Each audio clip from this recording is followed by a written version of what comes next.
Alright, welcome back to another vehicle comparison. Today we'll be taking a look at the TAM2 IP and the Merkava Mk.1. Now the reason why I decided to compare these two vehicles is mainly because they actually do look very similar. Both vehicles share about the same design language, both have engine at the front, both have turret at the back, and both are very fun to use vehicles. So let's start with the TAM2 IP. It has a 105mm main gun, which is about the same gun that you see on the Class 3P, although the Class 3P is definitely much larger. Mobility on the TAM2 IP is actually really good, 75 km/h forward and backwards. Average penetration is 400mm, but this vehicle does not have a lot of armor. 6.7 seconds is the reload of the main gun. And it costs 8 extinguishers and 8 repair kits to repair. But overall, it does look similar to the Merkava, at least design-wise. Now, the Merkava, well, there is the Merkava. This thing is known to be the chunkiest and tankiest vehicle in Tier 8, at least when it comes to premiums.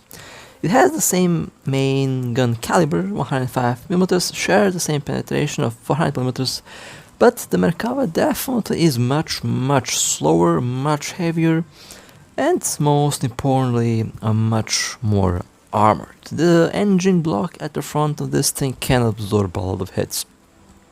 And the turret is also ridiculously tanky and small and very survivable. On paper, I think most people would say the Merkava is straight up better, but on paper statistics are not really everything. If you are good with either of the vehicles, you will do well with both tanks regardless of the paper stats, and this video will kind of show that. So let's start with the TAM2 IP. Now again, the advantage of this vehicle is its speed. It's ridiculously fast, both forward and backwards, which means that you can easily get to desired strategic positions and be in certain locations before other vehicles can actually reach them.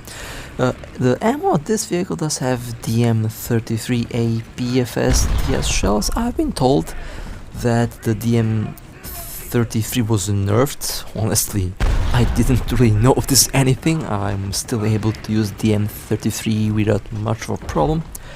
Can this vehicle punch through the engine block of the Merkava and hit the ammo at the bottom of the vehicle at the back? Yes, it can. Yes, it can do that. The DM33 definitely is a very powerful shell, even if nerfed, but honestly, I personally did not notice any significant changes. Maybe it was nerfed, maybe not. You guys tell me that in the comments down below. Maybe I missed an update. It's relatively possible that I did miss an update. But as you can see from this short little battle here, this battle is going to be pretty wild, I can promise you that. This vehicle is extremely good at flanking, very good for tactical positions. The only difference that this vehicle has, at least when it comes to utility, is definitely the gun depression. I think the gun depression is still decent, but the gun depression on the Merkava should be much better. And this is not exactly a big deal breaker, mostly because if you go hold down, any gun depression that you will probably have this vehicle will be more than enough. But, you know, having a lot of gun depression is definitely nice, because you can really make the vehicle hard to spot, hard to hit, and you can make the vehicle really annoying for the enemy team. But for most cases, in most occasions, it's going to be more than enough for literally all the maps right now.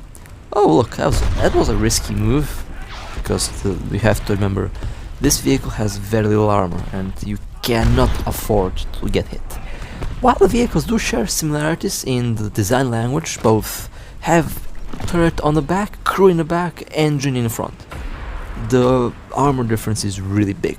The Merkava definitely is much more armored than the TAM 2 IP.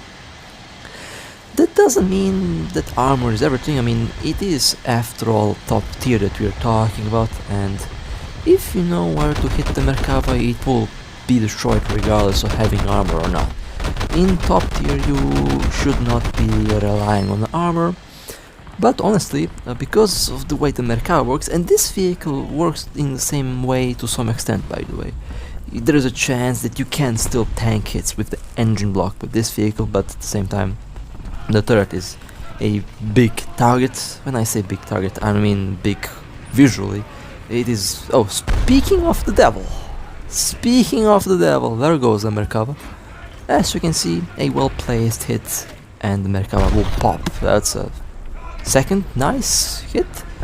That's a T-72 that wasted their shell, and yeah, yes, you can see this little vehicle has no issues with tier 9 vehicles, even tier 10 vehicles. Well, that was a good run actually. That was a very good run, not gonna lie. 4 vehicles just like that. And this is why I like the TAM 2 IP. And this is why I like fast vehicles in general. Not going to work with all the vehicles. This vehicle has a little advantage of having turrets at the back, and you can expose just the turret a little bit, even though even the turret is not that armored, so you should still avoid getting hit. But if you have, let's say, 2 huge rocks, like I have right now, then you will have no issues with, well, I mean, the chances to be hit are definitely much less now when I have some rocks as cover, obviously.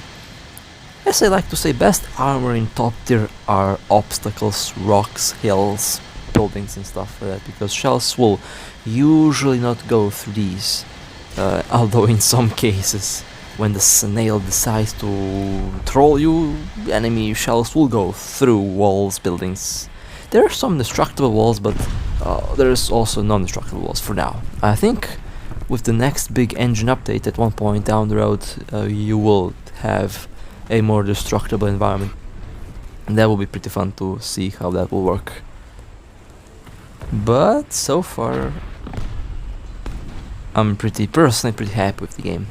And yes, War Thunder is still the most demanding and most graphically demanding game on a mobile platform, because this is one of the very few games that actually is coded properly, even though you do see occasional little frame drops. That's down to the snail messing something up within the code. I don't know what they messed up, but for the most part it's very smooth, very fluid, and at the same time also very demanding, but it's very well optimized, so you will not really see that until you look at the hardware, and then you will actually notice, oh, this game actually likes to use my full phone's capacity, which is not all the games do. And this is where I actually realized, I might be in trouble. I actually thought that we were winning.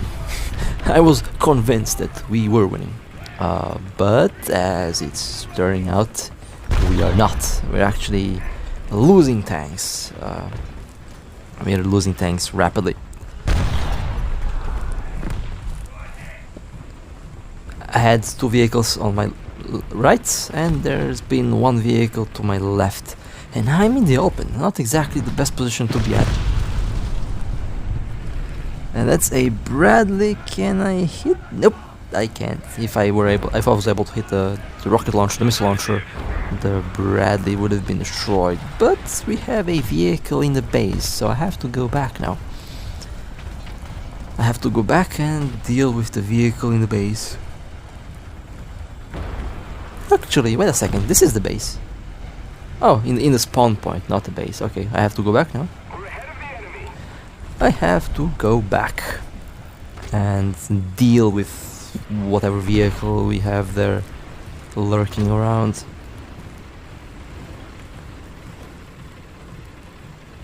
There it is. Not really sure what vehicle it is, but we will find a T-72. Okay, destroyed. Right in the autoloader. That's a good hit. So, I've had good battles with TAM 2 IP, as you can see now in this case here. I've also had 12 plus kill battles with the Merkava. And this kind of pretty much sums up how all these vehicles work. If you're good with both of the vehicles, you will definitely do well with both vehicles. Of course, you will have battle battles, there is going to be fails, there's going to be wins. It's just how the game works. There will be bad days, obviously. You'll have days where you might not get 1 kill or might not even surpass 2 kills. It's just how games like this work. At the end of the day, that's just how arena type games work, including War Thunder.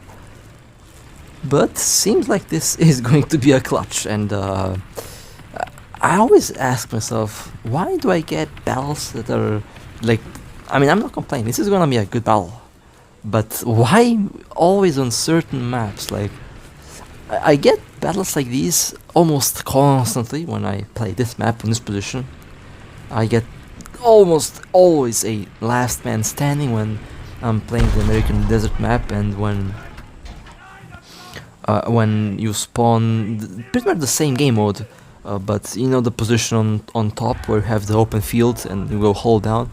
When I get that position, it's almost always a last man standing. I have to always deal with everything by myself, because my team usually kicks the bucket long before the battle ends, and I'm just left by myself.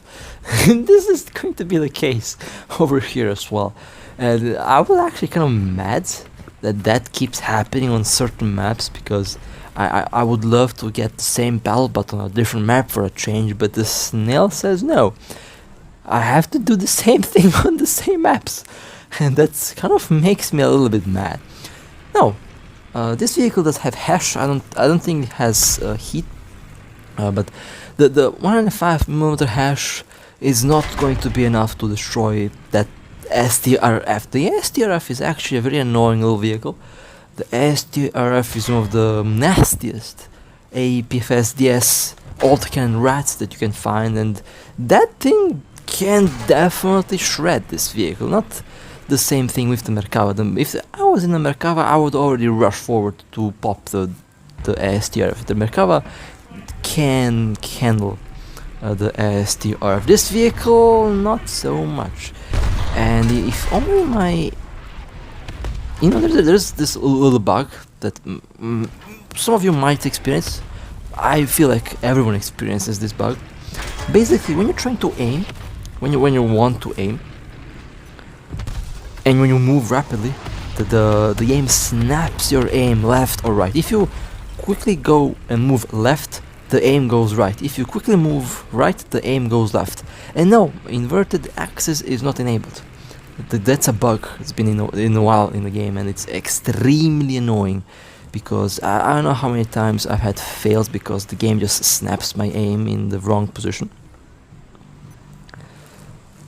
But TAM 2 IP is about to kick the bucket, and that means I'll have to finish the battle with a different vehicle, and I will just take the Leopard L44. Now the Leopard L44 in this platoon definitely has the best main gun, and if you were to ask me, the Leopard L44 definitely has one of the most powerful main guns in Tier 8. This is a Tier 9 gun, the same gun you find on the Leopard 2K, by the way. And I'll just go and rush the STRF. And they are entering the Revenge Bomber, which works for me, because they will be stuck in the air. I'll be stuck on the ground. I actually have a better chance to find the STRF. Oh, there they are. Hello there, and obviously no damage. Even though that should have been an ammo hit, the ammo is right there, and nope, nothing. Nothing. Let's see. The ammo is right there, and nothing happened. Nothing keeps happening. Okay. HE80FS time, and hello and goodbye. Now the ammo explodes. Isn't that just lovely? And that's destroyed vehicle number 13. That was a good battle. No complaints from me. That was a very good battle. I even went with 120 FPS, which I don't usually do. You know it's serious when I turn on 120 FPS. No lag needs to occur when it's a heavy clutch like this. That was a good battle. That was a good battle. Oh my god, that was a good battle. Last man standing, there we go. That's what you can expect with the TAM 2 IP if you know how to play the vehicle properly. And let's do one battle with the Merkava. Because why not? And obviously the game spams one map. I've seen this map the whole day actually, and I'm kind of annoyed.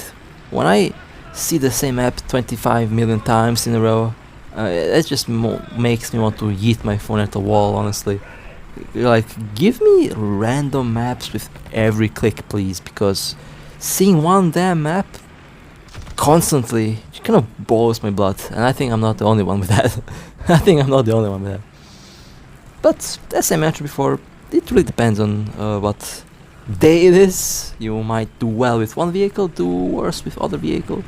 But as we all know, with the Merkava, this thing is a chonky thing. Yeah, definitely a very chonky tonk. The main gun, actually, I feel like the APFSDS shell on the TAM 2 IP might be a bit more effective with how much damage it does.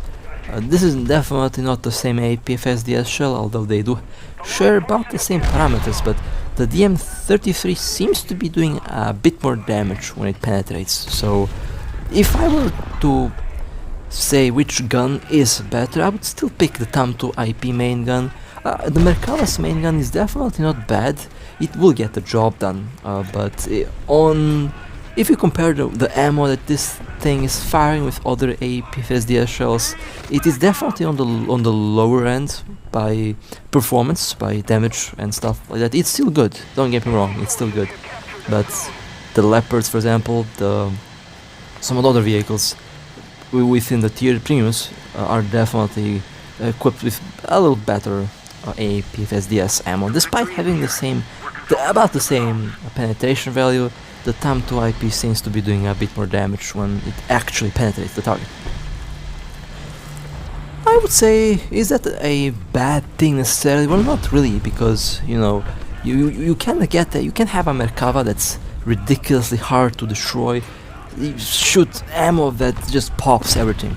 I mean, you can pop stuff, obviously you can, but with the current ammo that's a bit more difficult. You have to aim more accurately.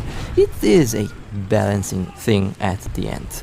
I mean, a lot of players do say that this thing is overpowered. Honestly, I wouldn't really go that far, because I personally don't have a problem destroying a Merkava. At the end of the day, it really depends on if you know where to shoot the vehicle or not. If you keep shooting at the engine block, you'll never kill it, because you're not supposed to shoot it at the engine block. You're supposed to shoot it at the little opening, and then that's where you actually go through the front of the vehicle and actually enter the crew compartment with the shell, or just basically shoot at the side, shoot at the front wheel, or at the bottom of the vehicle. Usually the shell can go all the way through and exit into the ammo, which is at the bottom of the vehicle. But for the most part, 80 gems will make short work of the Merkava. Tandem 80 gems as well. There's a lot of tandem 80 gems floating around.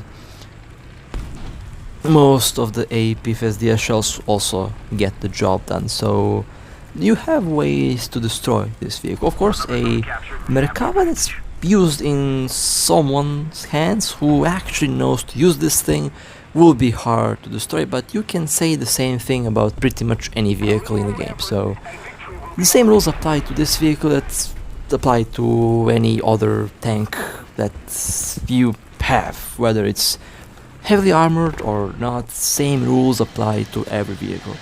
There is no such thing as a ultimate tank or whatever. You can call a vehicle ultimate, sure, I mean, you can do that if you like. If you're best with a certain vehicle, then yeah, that vehicle is probably the ultimate vehicle for you. But in general, in a grand scale of things, there is no best tank. It comes down to preference and how someone is using the vehicle. I might call this vehicle the best, mostly out of out of the joke, you know, not being serious when I say that. It is definitely good though, and out of all premiums, from my experience and in my gaming experience, definitely I'm probably performing the best in a Merkava. That's why I call this thing probably the best tier 8 premium. And a lot of other players did agree with me, because I just guess they're also equally as good with the Merkava as I am, maybe even better than I am. So the Merkava overall is honestly, I rarely said that something was must-have, but honestly, when you actually learn how to use this thing, it's just ridiculously fun to use this thing around. It's one of the more easier to use vehicles, and that's one less tank to worry about there. But yeah, as you can see, both vehicles do generally work really well. I like both vehicles, and do tell me in the comments down below which one of these two vehicles would you prefer, the Merkava or the TAM 2 IP. I mean, both are fantastic vehicles, they're both tier 8. And eventually, when a new event comes out, both of these vehicles might appear in a shop, and which one would you buy first, the Merkava or the Leopard L44 platoon for the TAM 2 IP? And well, with that being said, I hope you guys enjoyed. If you would like to support me, feel free to like and subscribe, and with that being said, stay safe, and as always, I'll see you next time.